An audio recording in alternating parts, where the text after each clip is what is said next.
So அந்த மாதிரி உங்களுக்கு தெரிஞ்சு எவ்வளோ பேர் வந்து இந்த மாதிரி மணல் புயலை மாட்டிக்கிட்டு இப்போ வரைக்கும் பாடி ரெக்கவர் பண்ணாமல் இருக்காங்க?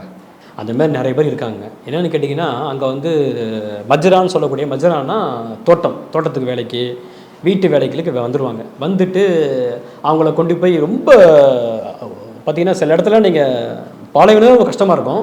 அந்த இடத்துல கொண்டு போகணும், அவன் என்ன பண்ணுவான், எப்படியே தப்பிச்சு போகணும்னு ஐடியா பண்ணுவான். வேலைகளும் அதிகமாக இருக்கும். ஏன்னா அவங்களுக்கு வந்து பகலில் வந்து வெயில் அதிகம் இல்லை, பகலில் யாரும் வேலை செய்ய மாட்டாங்க. 4 மணிக்கு மேலே தான் அவங்களுடைய உலகமே.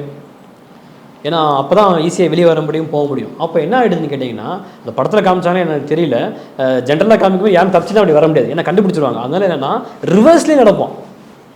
ஃபுட் பிரிண்ட்ஸ் இருக்கு இல்லைங்களா, ஃபுட் பிரிண்ட்ஸ் வந்து கண்டுபிடிச்சிருவாங்க. ஏன்னா நீங்கள் ஃப்ரண்ட்டில் போனால் ஈஸியாக மணலில் தெரிஞ்சிடும், ஈஸியாக தெரிஞ்சிடும். அதனால் நம்ம ரிவர்ஸ்லேயே நடந்து வந்து உங்களுக்கு அந்த நம்மளை தேடக்கூடிய கஃபீல், அந்த ஓனர் வந்து கன்ஃபியூஸ் பண்ணுறதுக்காகவே ரிவர்ஸாகவே நடப்பாங்க. இந்த ரிவர்ஸாக நடக்கும்போது அங்கே இருக்கிற பாலைவன பாம்பு வந்து வைப்பர்ஸ் வந்து பேக்கில் தான் மூவ் ஆகும். அது அதே கலரில் இருக்கும்.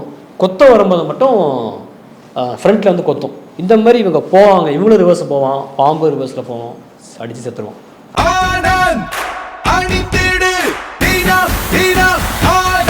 ஆனந்த் ஒரு சுகமான உள்ளாடை.